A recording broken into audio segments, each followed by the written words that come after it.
Welcome to the Sense Making in a Changing World podcast, where we explore the kind of thinking we need to navigate a positive way forward.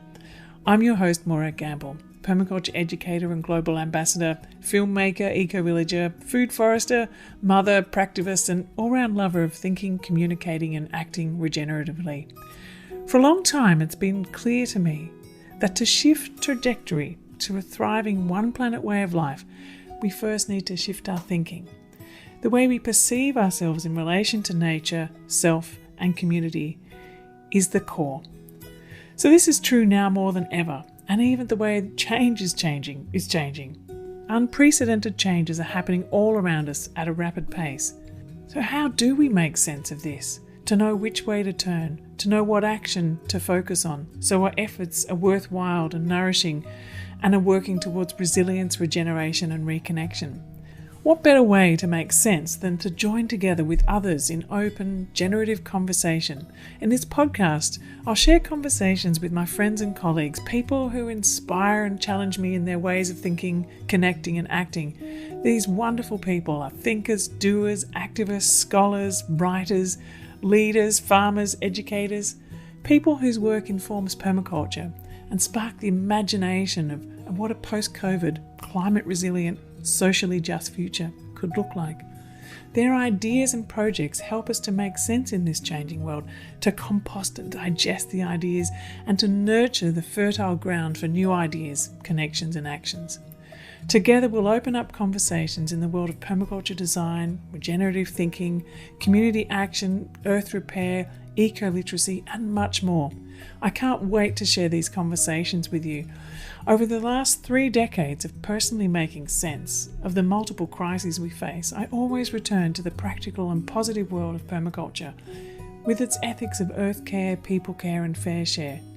I've seen firsthand how adaptable and responsive it can be in all contexts, from urban to rural, from refugee camps to suburbs. It helps people make sense of what's happening around them and to learn accessible design tools to shape their habitat positively and to contribute to cultural and ecological regeneration. This is why I've created the Permaculture Educators program, to help thousands of people to become permaculture teachers everywhere through an interactive online dual certificate of permaculture design and teaching. We sponsor global perma-youth programs, women's self-help groups in the global south, and teens in refugee camps. So anyway, this podcast is sponsored by the Permaculture Education Institute and our Permaculture Educators program. If you'd like to find more about permaculture, I've created a 4-part permaculture video series to explain what permaculture is and also how you can make it your livelihood as well as your way of life. We'd love to invite you to join our wonderfully inspiring, friendly and supportive global learning community. So I welcome you to share each of these conversations, and I'd also like to suggest you create a local conversation circle to explore the ideas shared in each show and discuss together how this makes sense in your local community and environment. I'd like to acknowledge the traditional custodians of the land on which I meet and speak with you today, the Gubbi Gubbi people, and pay my respects to their elders past, present and emerging. This week on Sense Making in a Changing World, I'm yarning with Ross Williams. Ross is a proud Bindal person of the region in North Australia around Townsville to the Burdekin, and on his father's side, and on his mother's side he's connected to the peoples of the Arab and Mer Islands of the Torres Straits. His Indigenous name is Timmulba, meaning lightning.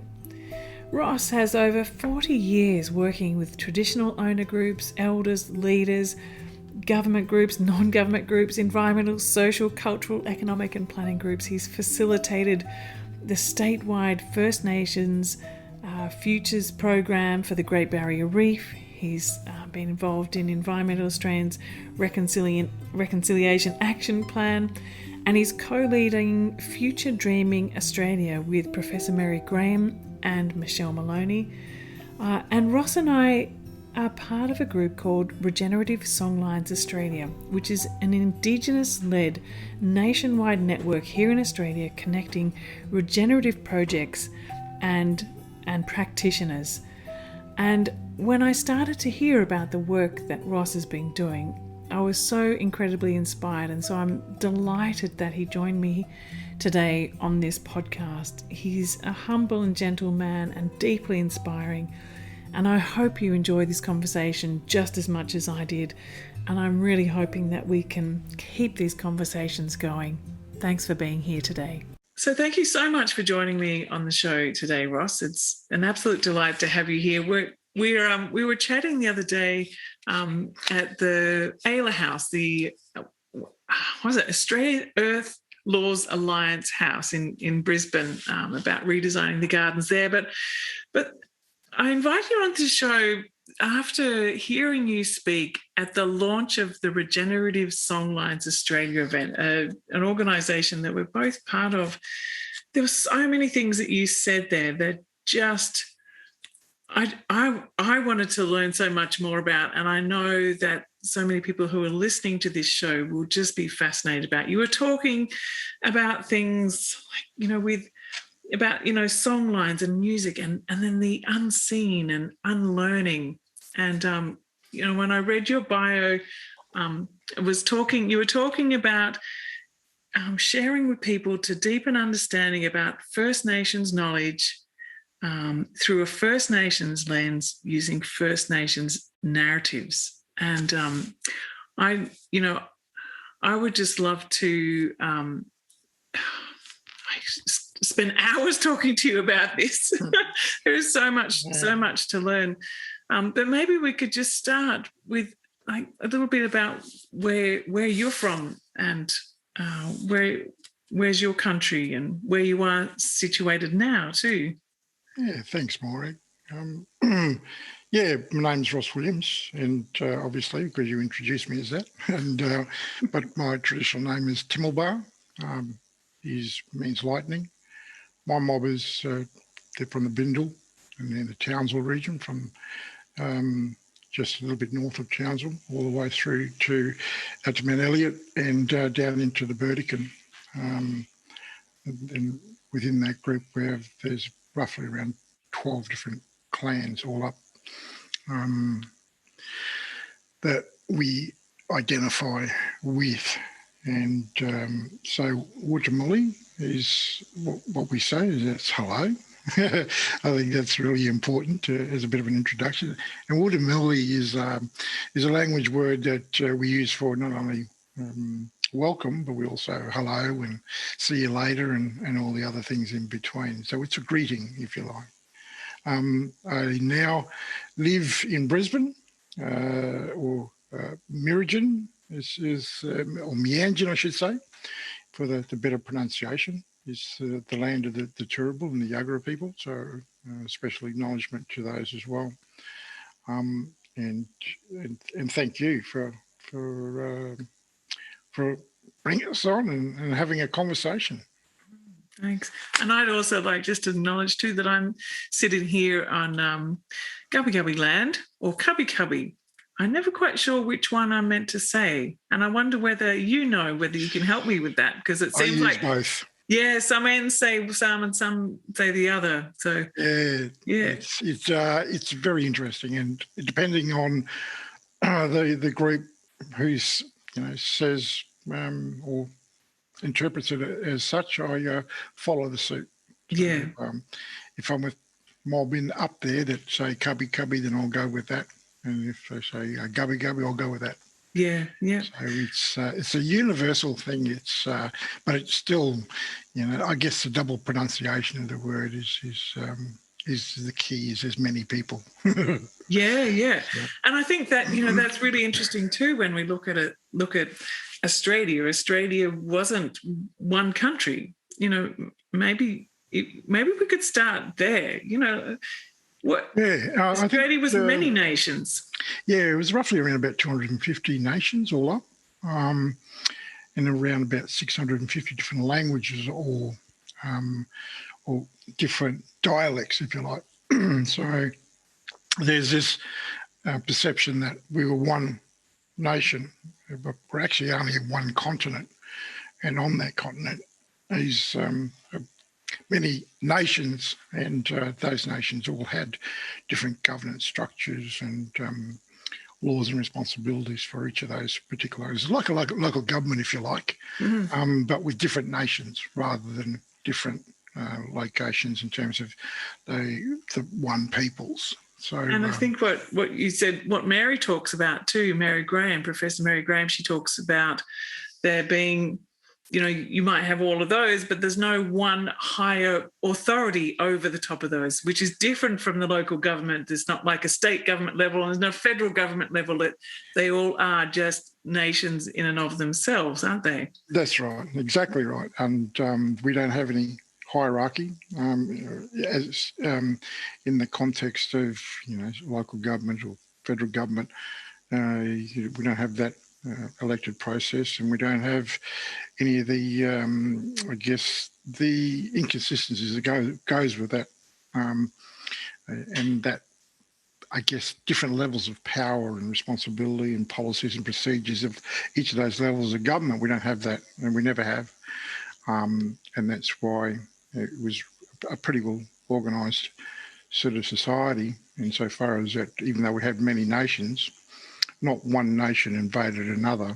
And I think that's the fundamental thing, is that sometimes when things were difficult in neighbouring countries, they could, by acceptance, come across to other nations for food and other sources, where if their nations were less or more impacted, whether it's through environmental conditions or whatever it might be.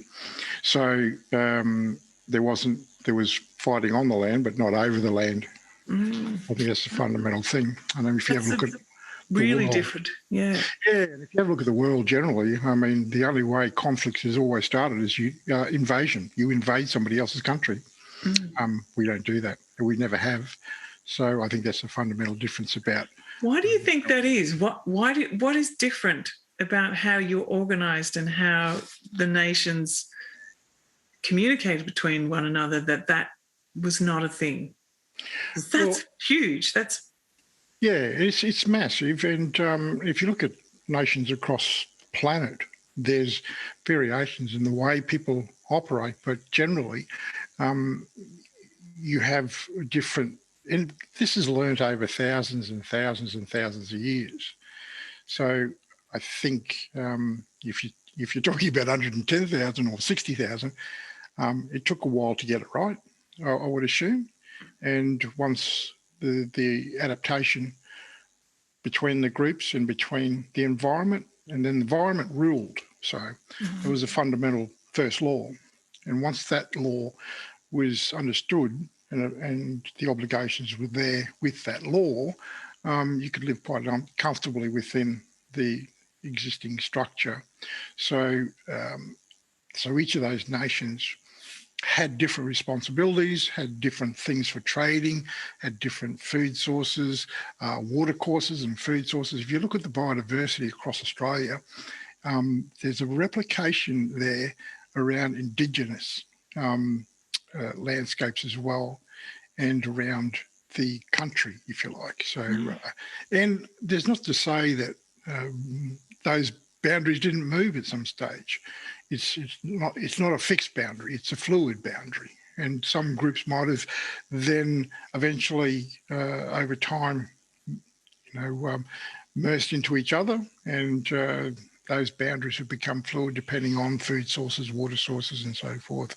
So intermarriages, or marriages as into other groups that you're required to marry into, so that there was that structure as well by law.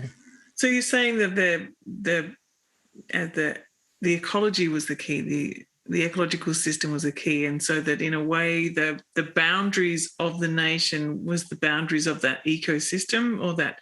So we're talking bioregions. Is that? Yeah, absolutely. If you look at, I was lucky enough to work in the area around the biodiversity and landscapes, and I found it quite fascinating that these groups, most groups already knew that, but I didn't know that at that time, where you look at that from a broader scale. that each of these areas do have covered a bioregion, biodiversity and landscapes throughout. So there was this synergy between Indigenous landscapes and country and the bioregion. So I found that quite fascinating as well. As I've grown older and greyer and hopefully a little bit wiser, but my knowledge expanse of that has been fantastic, and learning from a lot of the elders that are now gone, from a young fella, and going out and hunting and gathering with my father and uncles and so forth, and growing up doing that sort of stuff. I learned all about that. So all of a sudden, as you get older, you put science together, you put Indigenous knowledge together, and then you come up with, oh, okay, there's parallels here around cultural adaptation and cultural responsibility. So there's lots of things already that I want to pick up on threads with you. So maybe just start with where you were just talking about then, about this handing on of the knowledge. So this is something that, you learnt out there with your elders. So you're part of an organisation called Future Dreaming. And so how is that organisation, or the work that you're doing in other ways, helping to keep that knowledge alive and adapting and growing in this changing world that we're in? Because I can imagine that it's the knowledge that all of these nations developed over time was not fixed. It was always growing and changing and evolving, and that with the times, with the shifts and changes that happen. So what's happening now with this handing on of the knowledge? I guess with Future Dreamings Australia, and thanks for bringing that up, it's a wonderful little organisation that we're trying to build. And the idea really is to make sure that we try and provide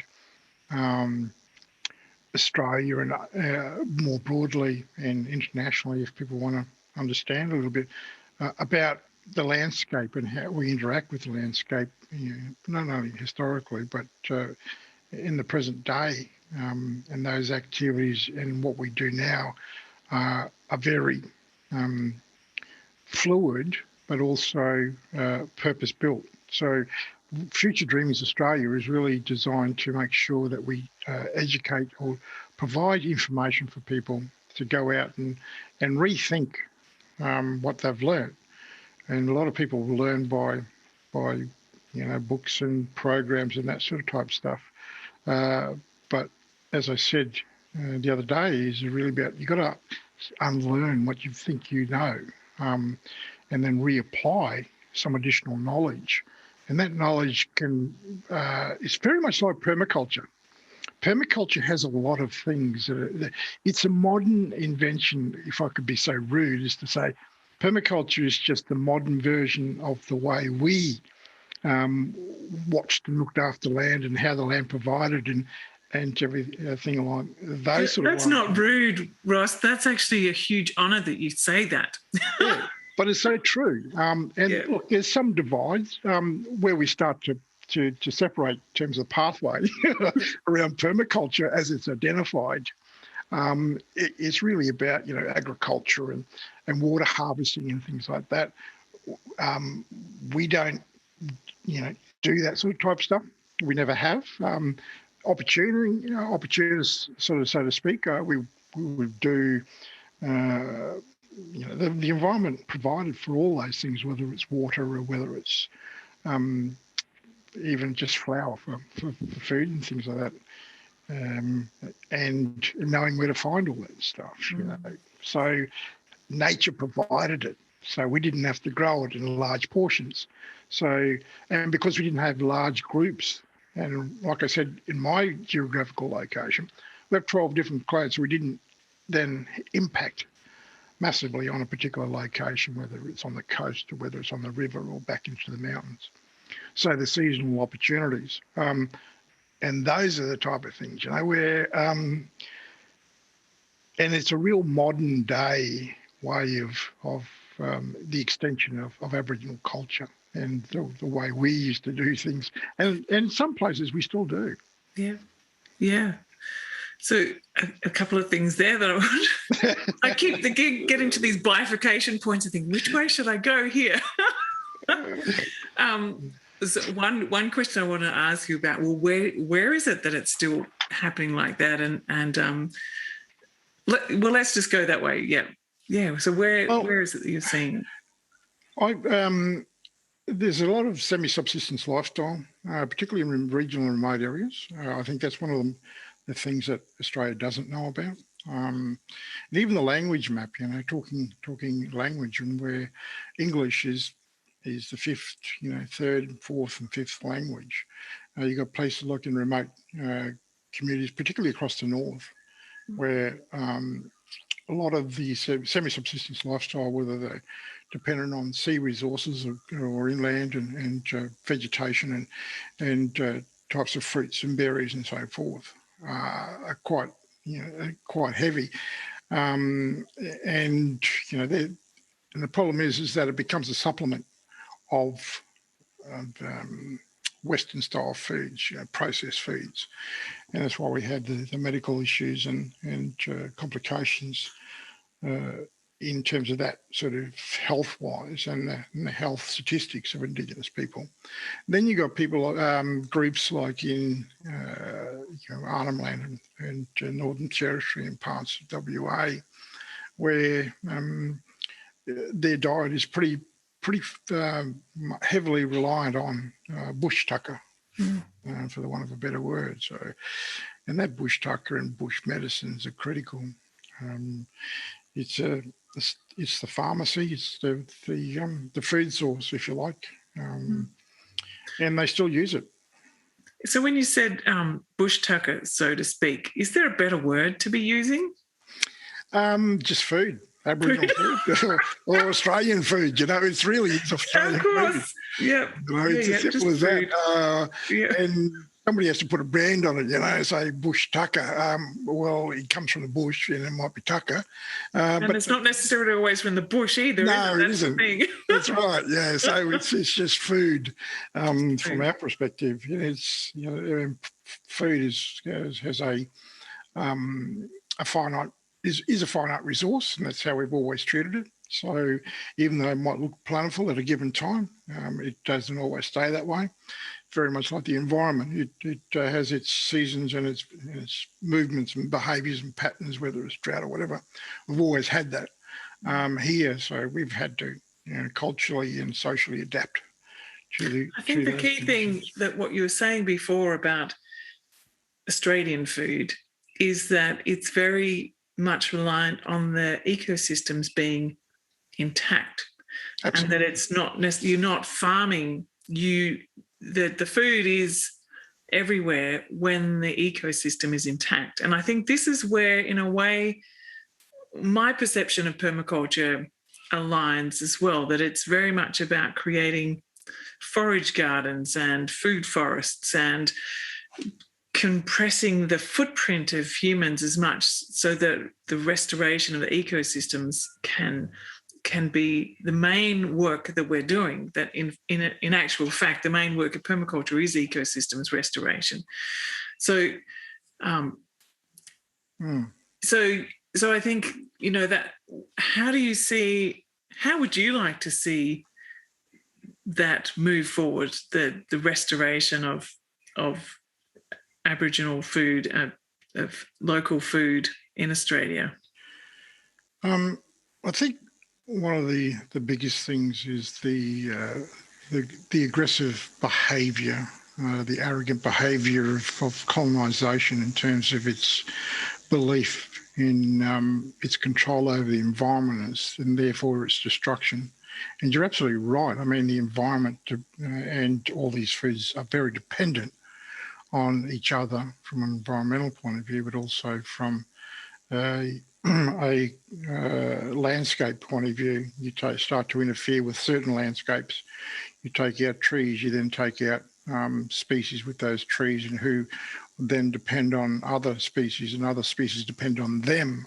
And then all of a sudden the shift has changed. So your environment and your conditions for those particular foods are destroyed or taken away. It's like large landscape destruction, you've got a land clearing.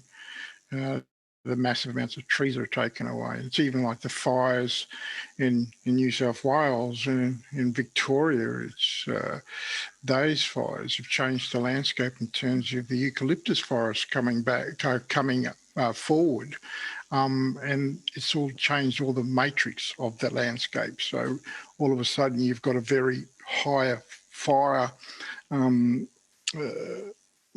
source there in terms of eucalyptus with its oil and so forth. So you change the landscape, you change the way each of these plants and these animals depend on those particular plants and environment.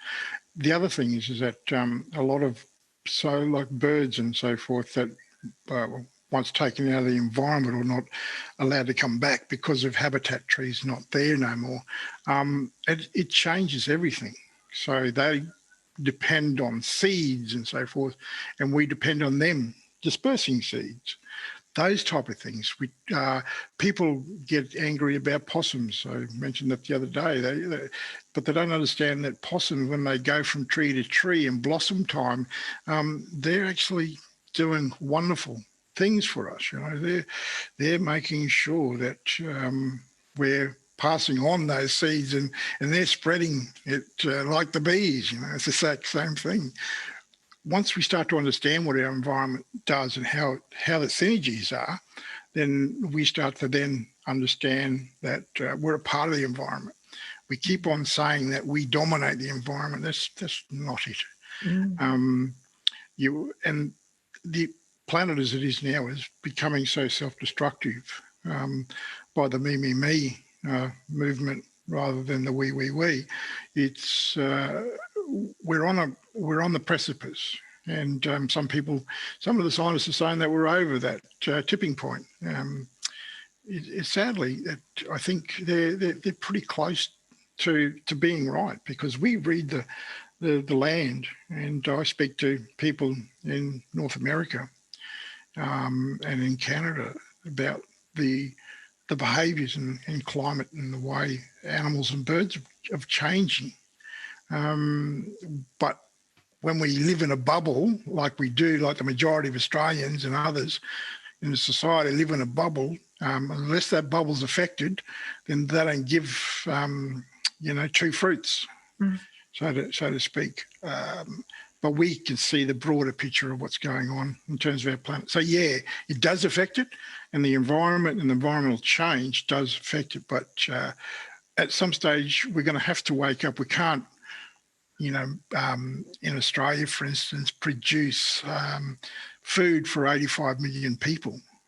Hello, how many we got in this country, and how many of our neighbours do we need to really share that rather than commodify stuff? Mm-hmm.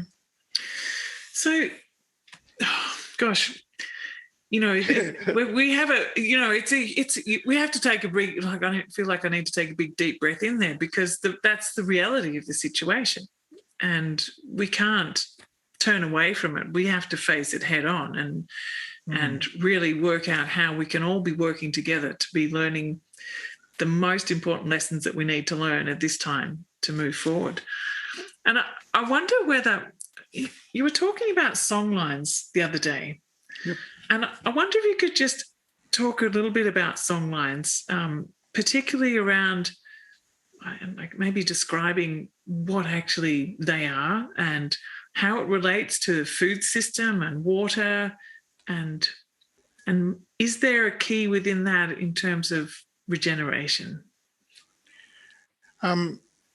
Songlines are very much a storytelling mechanism, a knowledge holders mechanism. If we look at society generally, don't matter what culture you're from when we became human, we had this technology of being able to use and master language and song, because song is a very powerful thing. if you listen to a lot of the words through song, whether you're country, western, or wherever, or you're R&B, or your reggae, the song has a story in it, and those stories give you a picture.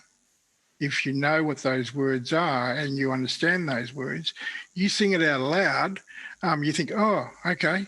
And look, we used to sing songs even from the 60s. We didn't even know what that meant. But now as adults, we've learnt the words. We're thinking, oh, should we be saying that, Things like Afternoon Delight, I love that song. But all of a sudden, as I got as an adult, I was like, oh, okay. But songlines are about a whole variety of different ways of telling a story and passing that story on. And songlines do exactly the same thing. It's about, we didn't have pen and paper. We had walls and stuff that we could draw on, and we could tell a story through that way. But the mechanisms for songlines is really about, if you sing a song continuously and you repeat that, you start to learn a process of walking. So, for instance, so you go through your landscape.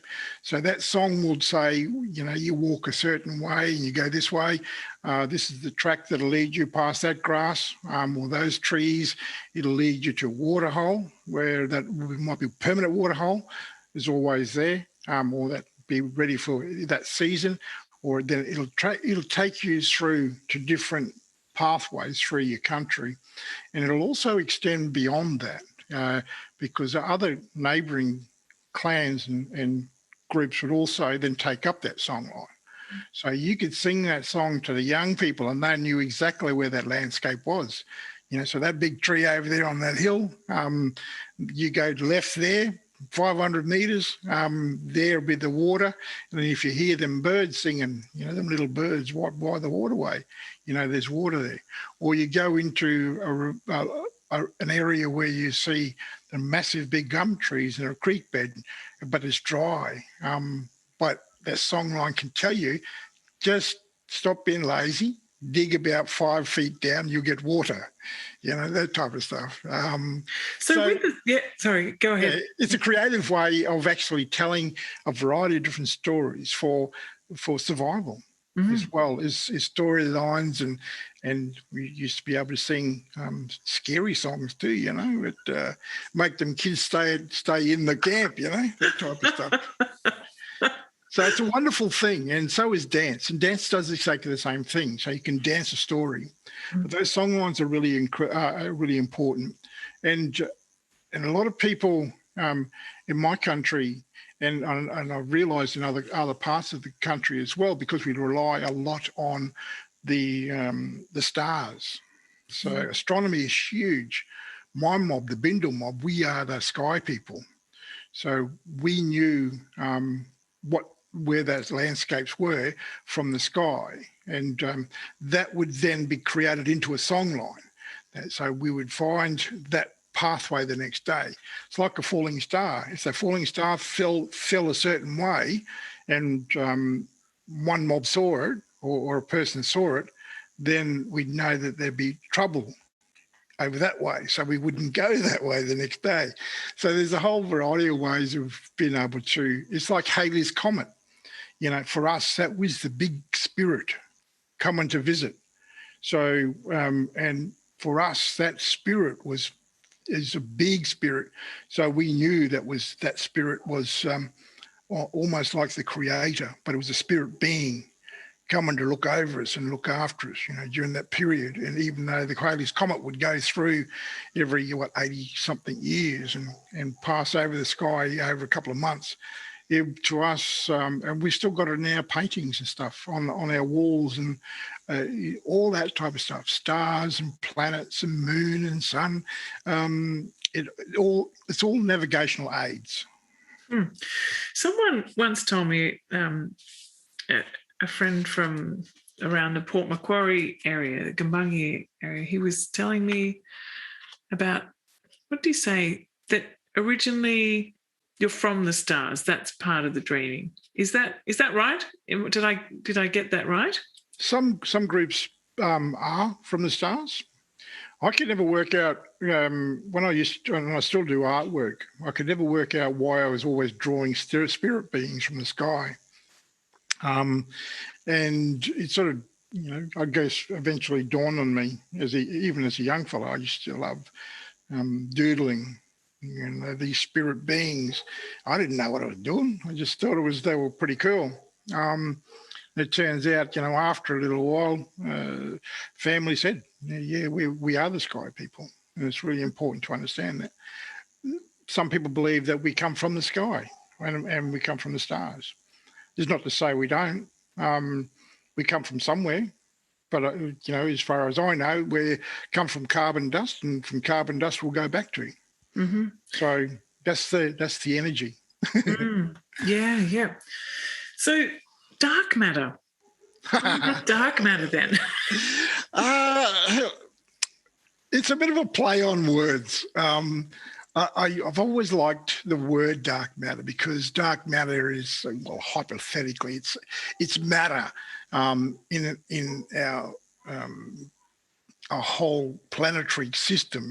It's but you can't find it. And dark matter for me it's just a play on words because even though some people have never seen dark matter, it's like you'd never seen Aboriginal people either, sort of type stuff, but some people deny that dark matter exists. Well, hello, you deny we exist, even though you want to argue that we don't exist, but some people believe we exist. So it's a bit of a play on words as much as energy. For me, dark energy or dark matter, we're here. We're in the environment. We're a part of this planetary system. We're a part of the landscape, and the amount of many of our nations, mob, who have gone back to carbon, back to the earth, and all that dark matter is, to me, is so critical. Even though they can't find it, it's there. It makes up our universe, and that's what I try to say to people. Well, think of it as in dark matter. I'll lead you down that pathway because I like dark matter, and I like to watch scientists try and search for it as well. But that's my little play on words. I think. That's I'm dark matter. I'm dark energy. So watch out. No. Yeah, and that kind of relates a bit to something you started to talk about. I mean, you had a very short chance to say something at this event the other day, and I think it was every single sentence you were saying something that I picked up on. I thought, I'm going to ask you that.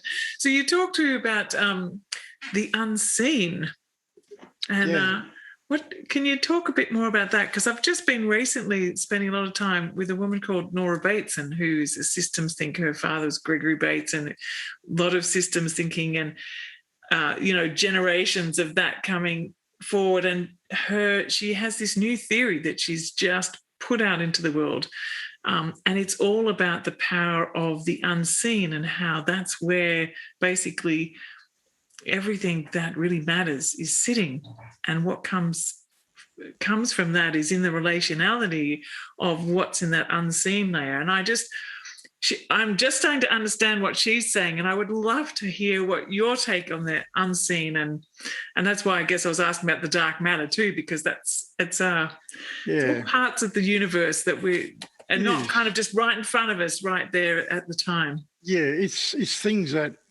just happen automatically behind us or within us, and it becomes so automated we just don't see it. And the unseen is like dark matter, exactly like dark energy. It's there. It powers us along, but we don't realise that it actually does what it does. It creates the universe. And it speeds up the universe, or it slows down the universe. It creates aging, which is one of the problems that we have, But I'm glad that but laughs aside, I'm glad I got to the age that I have, in terms of some people and some of my friends haven't quite made it that far. But for the unseen, it's for me, it's things that you do automatically. You don't see it, so you don't understand that it's there, and that it exists. And that existence alone is what happens. It's like in the environment. If you can't see the environment, if you can't see the environment adapting, you can't see the environment changing, that's the unseen. That unseen has implications on all of us. It's like we're sitting in a lounge room, we're living in our bubble while the sea levels are rising, while the Arctic is starting to reduce its water load, and some people will say that that's part and parcel of it, but humans have accelerated all the climate change. And whether you want to deny it or not, that's the unseen. It's taking away all those filters and biases and seeing the planet for what it is, seeing that the planet is doing what it's doing, seeing that the planet is moving around with its energy, with its adaptation, because it's got to adapt to our behaviours. But equally, the reaction that the planet has to us is the opposite to what we want it to do. We can't control it. So that's the unseen, We think we can get away with it. The planet prays to its deities that it will protect us. It's never going to protect us. We've got to look at ourselves and look at the way we do things and realise that there's so many unseens behind the scenes that are impacting on us here right now that will ultimately take us to a point of no return or ultimate damage. Because you see humans across the planet moving because of loss of water, no water, can't grow plants and food. We've got to look outside of ourselves to understand the unseen, because the unseen is coming up behind us, and it's coming up rapidly. Yeah, so it's really a sort of a conversation around something that's out of the scale that we normally observe and notice, or outside of the time period that we're normally noticing change. And I think that's, I guess, somewhere where the culture that you're coming from has this depth of knowledge, whereas everything's just so fast now. We don't kind of either look far enough forward or far enough back. We don't have a point of reference. And so time and space. Yeah, I mean, the rapid change in society, particularly from the 1950s, the industrialised society and the way we've changed. I think Will Stephenson really explains it so well, and people have got to get on to the information that he provides and the science behind what he says, that you'll really start to understand, and that is what we're talking about from a cultural point of view. We can see these changes. There was trying to think of that American Indian that said it's not until all the trees had fallen down that we can't realise that we can't eat money. There's a story behind that, I had elders who have now passed, but who have said we're in trouble, from an environmental point of view. So what are we doing to our planet? Because what is the legacy we're going to leave behind, and particularly for our kids? I mean, we've got politics that are playing politics rather than looking adaptation-wise to how can we best protect our children, our children's children. They've got to end up with this legacy, and the legacy is not about, and they've got to put stupid politics aside and realise that we are in a real danger zone.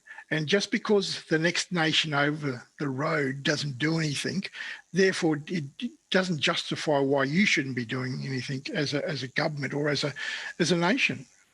We have a responsibility here. And in saying that, people are making, informed decisions about the way they get electricity, the way they are using, electricity, and they're making financial choices as well. So I have a little bit more faith in people doing the changes without government than I have in government. no matter what the colour of government is. Yeah, I've come to that point of understanding too, I think.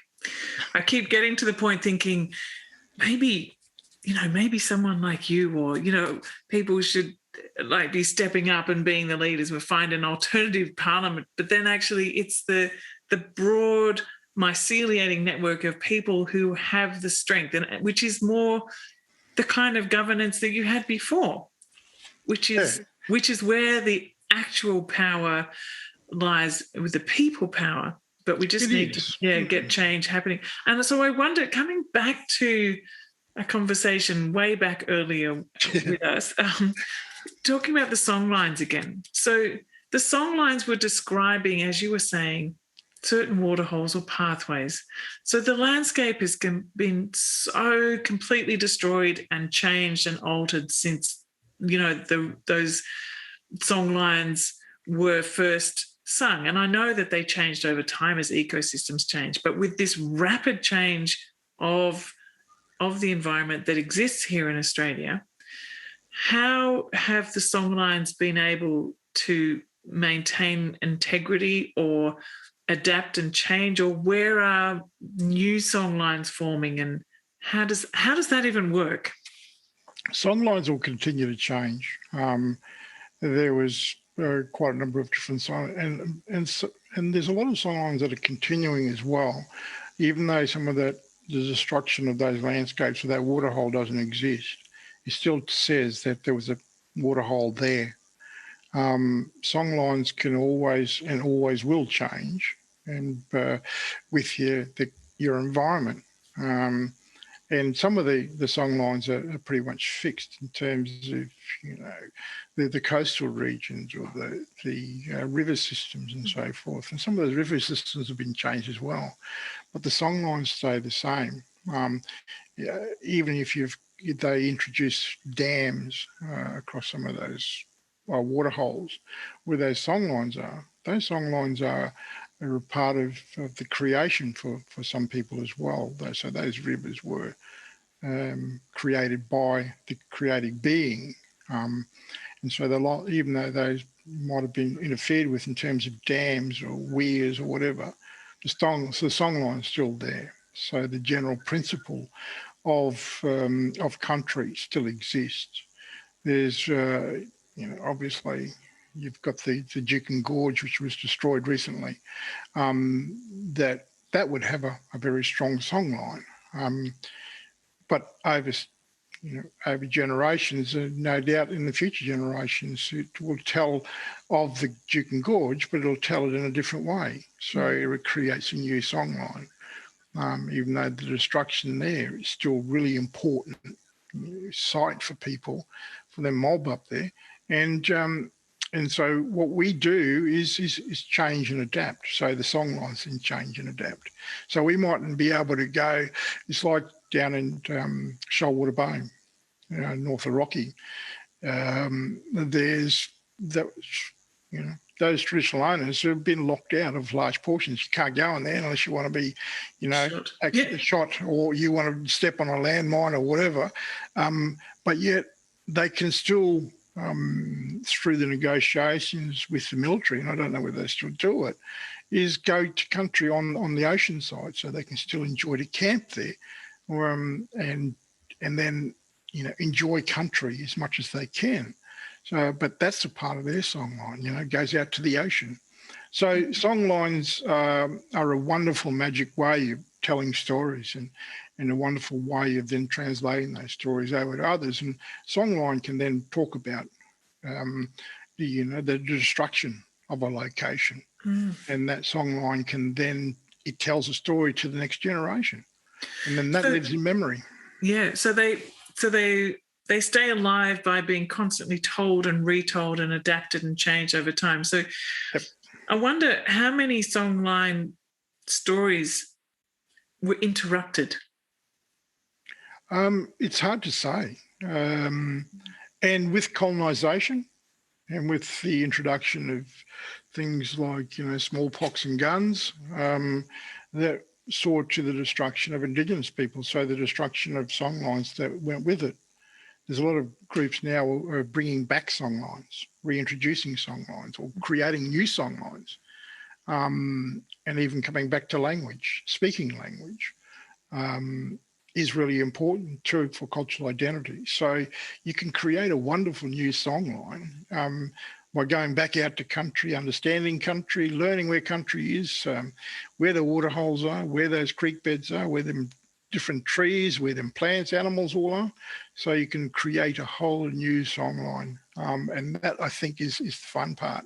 You can sit down and sing it with all your little ones, you know.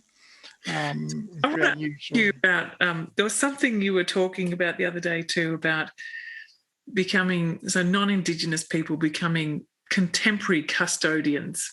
Was that the language you were using? Yeah, it's everybody has to become a custodian of somewhere, you know, and non-Indigenous people always find it difficult to associate themselves with a particular place, but yet they a lot relate to a place overseas, to the different nations. I mean, we've got to, if you want to, you'll never, for me, it's really about, if you don't understand Australia, don't understand the landscape of Australia, you don't understand the First Nations people of Australia, you'll never be connected to this country. You'll always look up into the left-hand corner of the flag and see that map of where, you know, England is, sort of type stuff, the old British flag there on the corner. So you've got to start to take ownership and responsibility for where you live. And most people, I guess, sort of understand that effluence is a big issue when it comes from affluence, you know, type stuff. So the whole system of understanding and then understanding what your landscape is, where you live, your local suburb, your local place, your local, whether it's Brisbane or Sydney or anywhere, or Grafton or Longreach, if you understand your actual local environment and get to know that a little bit better, you start to then take responsibility for that. And that's the relationship arrangement. If you know some place, and it's like, I try to explain to people, it might have been the first place where you had your first kiss, you know, that place is sacred to you. So all of a sudden it becomes something else. It becomes a live thing. And if somebody says, oh, we're going to destroy that place or we're going to rip it down for new buildings, you're going to be in an uproar because you have a relationship with that area. And so what I'm saying to people is that create your own relationship with your land and with the people inside that landscape. But most importantly, the land, because without that land, nothing comes second. It's as simple as that. If our environment is first law, and we've got to fit in with that first law, because Earth gives us what we need, and if we understand what that provision is and how the provision is then distributed amongst people, then we take politely rather than destructively of that stuff that she provides. And she says, you know, they say she, I say anybody, you know, it's just nature. It's a wonderful thing. So get a relationship with your local area, get a relationship with a place that you love, or you might want to, people might go to Byron Bay, but that place becomes loved to death. And then everybody wants to buy a building there. You want to buy a home there and build new buildings and rip down more plants. That's not what it's about, people. You know, you can learn to love your environment without going in and then destroying it for other purposes. It's a way you have a relationship with, and it's like I say with young kids, pick an animal that you really like, you really love. And I used to say to them, well, that's your totem, you know. It might be turtle, dugong, it might be possum, might be snake. Some kids like insects. That's your totem. You've got to look after that now. And all of a sudden, they then realise what environmentally happens around that species. So it's an unseen that becomes seen, you know. All of a sudden, oh, okay, so if I throw that plastic, it goes down the river, it goes into the ocean, that poor turtle picks it up and it kills that turtle, you're doing your totem damage. So it's what you love, you care about more, isn't it? What you feel connected to. Absolutely. It is. And once you understand that, you then can live, I think, mentally and physically within that environment. And mentally is where we need to shift, isn't it? It's really, it's that deep connectedness. It's a meaning, it's a purpose, and it's a shift in perception about your relationship before any action that takes place. That seems to be where. What are the consequences if I do this? To my environment and sort of what you were just saying. Then I feel really resonates a whole lot with what permaculture does. The very first thing before action is observation and getting to know the local place, the culture, the deep time, looking at where you're situated within the bioregion, what are the cultural, what's happening in the neighbourhood, all those different things before you start acting. Observation is so critical. To permaculture and to culture. For us, observation is over a long period of time. Observation can be a short period of time. Can be over one season. It's as simple as birds moving into a place that you might have heard or seen that bird, but some people might say, "Oh, I've only heard that bird this time last year." Oh, where did it come from? Might have come from Siberia. Might have come from somewhere else. In Papua New Guinea. The stormbird, for instance. It's all these type of things that once you understand it, you then see how that fits in with your environment and how you fit in that environment. And you can still live quite healthily within that environment. Just don't become so self-destructive. Yeah. And I love the thing about when you start to notice those things, how it does change how you feel about a place and how you understand the food as well. So I know when I hear the stormbird coming, that the mulberry's about to come on and on a particular tree, because they come back to the particular tree. They have been for years. And so then I know to start looking out for other trees, and it starts to become these indicators. And I can get a sense that this is sort of the type of living that is what was here before. It's when you notice something, it's a relational thing that means something else is happening. And the seasons, it's not summer, autumn, winter, spring, here's your chart of what you plant in January, February. There's something else that goes on. So I wonder, how was that sort of knowledge around seasons and that relationality of food systems shared? Was that also songlines, or is that... how was that? This is shared knowledge, but there's also can be songs in that dance, particularly around I've seen dance where they do the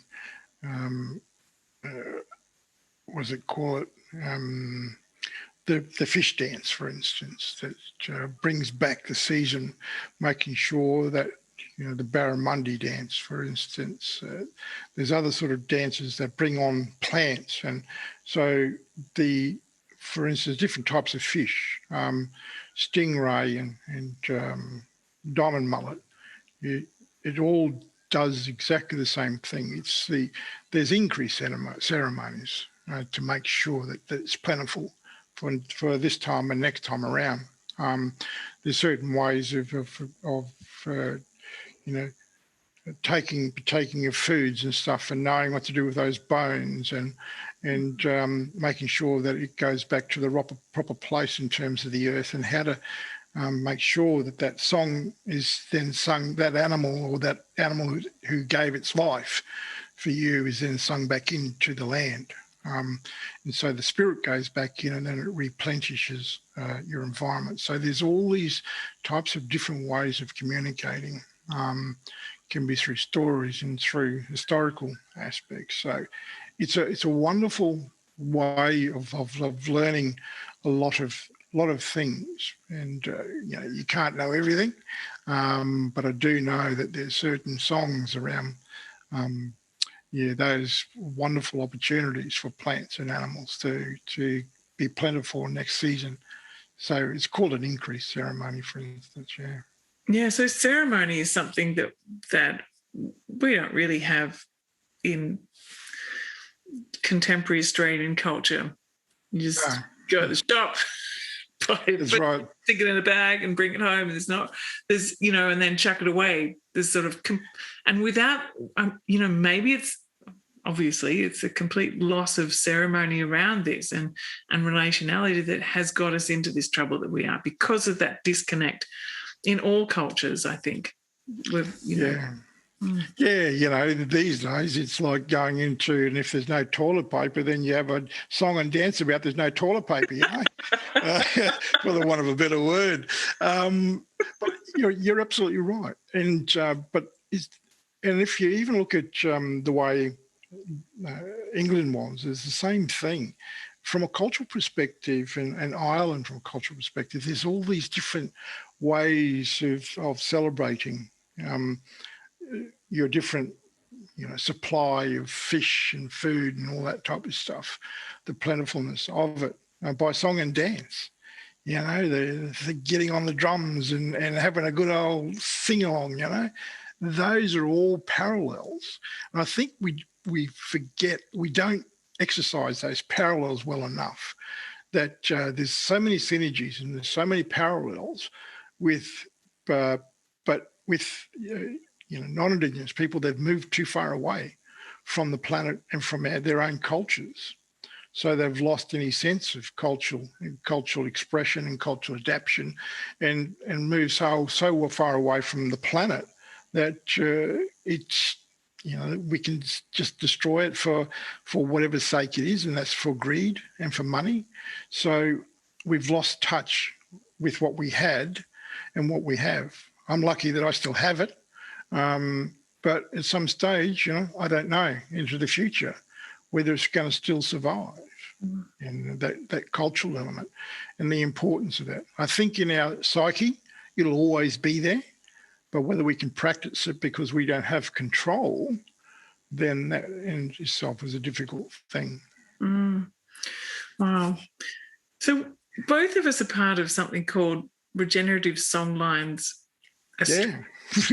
What's your, and this is, so for those of you listening, this is an Indigenous-led group that's connected to a global movement of countries to find regenerative ways forward. And so I wonder, Ross, what is it that you hope this will be able to help lead us forward? What's your hopes with it? I think it's a rediscovery of songlines generally and what it is that particularly for Indigenous people across the whole of Australian continent, and what those songlines meant and how we can start introducing the songlines and the importance of those songlines. And then I think eventually the other parts of society can then start to weave their own songlines into it and tell a story. So I think it's when we talk about regenerative, we're talking about a whole, it's just bringing back to stuff, re-exercising those obligations from a cultural and social point of view, and sometimes economic, because some of those songlines relate to economics. Mm-hmm. So it's actually finding out where it is, what it means. It's like my mob in Townsville. There's a songline that goes from Townsville all the way to South Australia.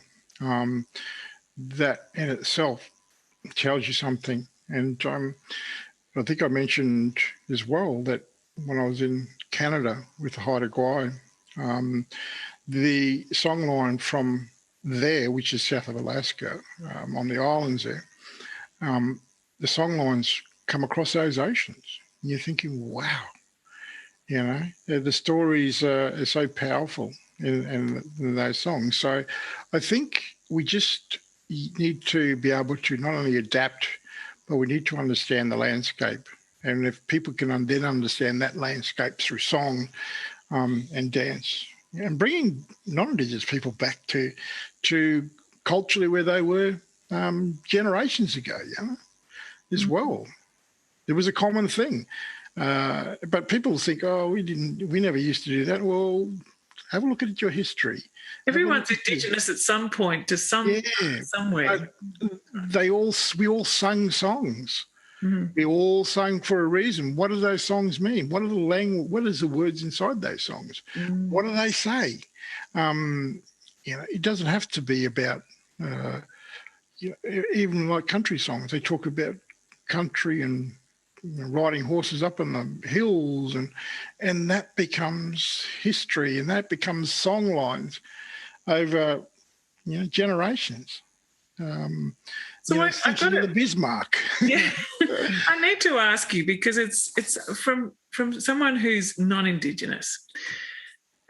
This whole idea of becoming, I don't know, it just sounds like really weird saying it. So you got to pull me up. And this idea of becoming Indigenous in the landscape. So like I've born here, and multiple generations of being here. I feel deeply connected to this place, and that I'm, feel like I understand it to the level that I can. What do you say to people like me who really feel a deep sense of connection and wanting to be part of, the healing part of, moving forward regeneratively, that whole sense of connectedness? Because I think like there seems to be a sense of feeling like there's, like, not to say go away, you don't belong, but there is that sense, I guess, and the guilt that comes in with things, and all of those layers with, facing the trauma of hearing for the first time the history that has been hidden, all of that unseen stuff. Where is it that you kind of interface with those sorts of conversations? And yeah, I think one of the really important things is that people start to understand who they are, and in the landscape, no matter who you are. Once you understand who you are in the landscape, then you can feel comfortable with yourself, and obviously you need to then, and Australians are I find quite distressing that Australians don't know their history from not only just from an environmental point of view, but an Indigenous history point of view, and the amount of stuff that is very rude and hostile on social media about Indigenous people, and they don't even know us. When you got comments about go back to where you come from, hello, we've been here, we became human here. So, but it's about your own journey and finding yourself. I think the thing where people have, non-Indigenous people have, is that they want to become an Indigenous person. You'll never be an Indigenous person. You need to be yourself. You need to understand your landscape within which you live, and do the best you can for that landscape and care for that landscape. And it runs parallel with what we're doing, how we see country and how we see the planet and how we see our relationship with that planet. That's where it should be. And I think you've got that, Morag, from the little of speaking with you, I get the sense that that, and being part of permaculture is critical to that as well. Where you want to be, how you want to be, and you want to live your life with a healthy respect for others and a healthy respect for the environment. So run with that. That's all I can say, and unless you're born into Indigenous culture, and you even though you might have studied it, people have studied it for years and years, 40, 50 years, they're still not Indigenous. They still see it from the outside. And for us, it's a lived experience. I can't be un-Aboriginal for instance. I can't go and live in some white society and be accepted, black fellow will get into me, and vice versa, it's about yourself and how you operate within the system. And if you come on the journey with us and you're having, looking after the environment, and you're doing all the stuff that we automatically or would normally do, then power to you, I say. Absolute power to you. Because it means that you're wanting to change the way we interact with our environment, and you want to change the way we as human beings live from our environment, not destroy it. Mm. So kind of the permaculture underpinning ethics that come with it, to sort of earth care is number one, which fits people care, care for people in country, and then fair share. And that's not just about between people, it's that relationality. It's between other species, with future generations, with, the ecosystems. And so I feel like in so many ways that, for non-Indigenous people, permaculture seems to be a really valuable tool to help them to move forward, to be in the land and in relation in a way that makes sense. Exactly. And that's why I said to you that permaculture is just a modern word for how us mob do stuff, used to do stuff. There's a little bit of a segues from it, but generally that's the principles. And if we can get that right from a permaculture point of view, and I think it was, trying to think who coined this, what's the name, permaculture anyway. Oh, Bill Mollison and David Holmgren. Okay, yeah. But I think, the values and the principles of permaculture, it brings you on the right track. And I think the more people that join permaculture and will join permaculture generally and understand what it does and how you fit into it, and how you have a relationship in the permacultural system, then we will go many places in a positive way. Yeah, great. Well, thank you so much for joining me today, Ross. It's just been an absolute delight to toss around a whole lot of different ideas and questions with you. Thank you for being so gracious in answering all my questions with you. I wonder, is there some way that if people want to find out more about the work, I can put some notes down in the show notes, any links to your work or to where people can find out more about the projects that you work on? I think Future Dreamings Australia is probably the best vehicle for that. We do webinars every month. We have booked in. We have people that come on to those webinars and with different experiences, from fire to different food sources from a cultural experience. And I think Future Dreamings Australia is the critical part for us, and that's a good pathway. I do a lot of things, but never recorded in such a way, and I do a lot of talking rather than writing. So, but I think there's some future writings coming out eventually. But I'm very much in the cultural lens, and that's a storyteller. And I learn from other people and practices, and then I pass that on, and that's what Future Dreamings does through our webinar. We learn things and then we pass them on, and we teach things, and for people to move to the next level where they want to be. We don't entrap people in terms of our discussions. We just give them ideas and suggestions and let them go on their learning curve themselves. And I think we need to drop that word permaculture into there, and what that means, just quietly or loudly. So people are welcome to join those. So absolutely. Okay, Come on to just go on to www whatever it is and look up look up Future Dreamings Australia, and you'll have a website there, and futuredreaming.org.au, and I'll put the link down below. Yeah, and that's the best way to get onto us and tap into Auntie Auntie Mary and Michelle Maloney and myself, and come on and have a bit of a listen and who knows where that might lead. Yeah, and I wonder whether we could do something actually in the garden for local people at the future dreaming house.